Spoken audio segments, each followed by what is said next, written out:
Ժողովուրդ օրաթերթը գրում է, կոռուպցիայի կանխարգելման հանձնաժողովը հրապարակել է ազգային ժողովի ընտրություններին մասնակցող կուսակցությունների և դաշինքների բանկային հաշիվների ֆինանսական միջոցների շարժերի վերաբերյալ տեղեկանքը։ Տվյալները ներառում են կուսակցությունների մուտքերը, ելքերը, նվիրատվությունները, վարձակալական ծախսերը, հարկերը և հաշվային մնացորդները։ Հրապարակված տվյալների համաձայն ամենախոշոր ֆինանսական շարժը արձանագրվել է քաղաքացիական պայմանագիր կուսակցության մոտ։ Կուսակցությունը ստացել է 85 միլիոն 476 հազար դրամ նվիրատվություն 191 անձից, ինչպես նաև 144 միլիոն դրամ անդամավճար և 18 միլիոն 977 հազար դրամ պետական ֆինանսավորում։ Ելքերը կազմել են 120 միլիոն 337 հազար դրամ, որի հիմնական մասը 120 միլիոն դրամ փոխանցվել է նախընտրական հիմնադրամ, ինչպես նաև ներառել է 5 միլիոն 586 հազար դրամ հարկային վճարներ։ Կուսակցության բանկային մնացորդը կազմել է 78 միլիոն 336 հազար դրամ։ Հրապարակ թերթը գրում է, մարտի 6-ին ազգային անվտանգության ծառայության շենքի դարպասների ուղղությամբ մոլոտովի կոկտեյլեր նետել 31-ամյա Ռաֆի Մանդալյանը։ Դատարանը բավարարել էր նրա նկատմամբ 2 ամսով կալանավորումը որպես խափանման միջոց կիրառելու մասին միջնորդությունը։ Մանդալյանը գործով միակ մեղադրյալն է, ըստ լուրերի, գործի ընթացքում հարցաքննվել է նաև նրա հայրը, որի հետ էլ նա ապրելիս է եղել։ Հայրն ասել է, որ որդին ունի հոգեկան առողջության հետ կապված խնդիրներ, ինչը դրսևորվել է նրա վարքագծում համատեղ կենցաղ կիսելու ընթացքում։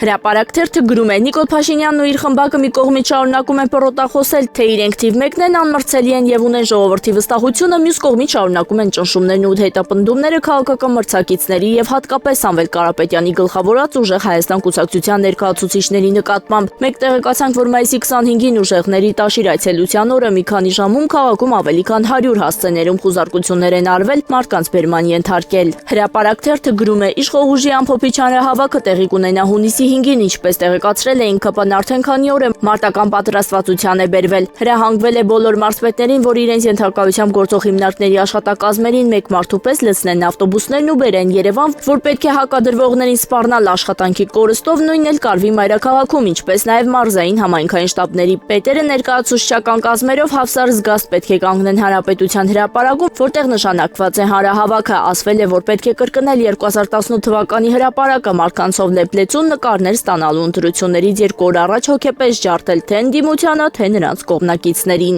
Հրապարակ օրաթերթը գրում է, Նիկոլ Փաշինյանի վախերն ու կասկածամտությունը տիեզերական չափերի են հասնում, նա իրենից բացի կարելի ասել ոչ ոքի չի վստահում, անգամ անձնական մատուցողին է հետը պտտեցնում այս կամ այն խնջույքի մասնակցելիս։ Մեզ ասացին, որ չի վստահում նաև ազգային անվտանգության ծառայության իրականացրած հարցումներին եւ սեպարատ հարցումները պատվիրում ընտրություններին ընդառաջ, որպեսզի հասկանա իրավիճակը կողմնորոշվի անելիքներում։ Ըստ ամենայնի Փաշինյանն ավելի լավ արդյունքներ է ակնկալում եւ ազգային անվտանգության ծառայության հարցումներն այդ պատճառով չեն արդարացնում սպասելիքները։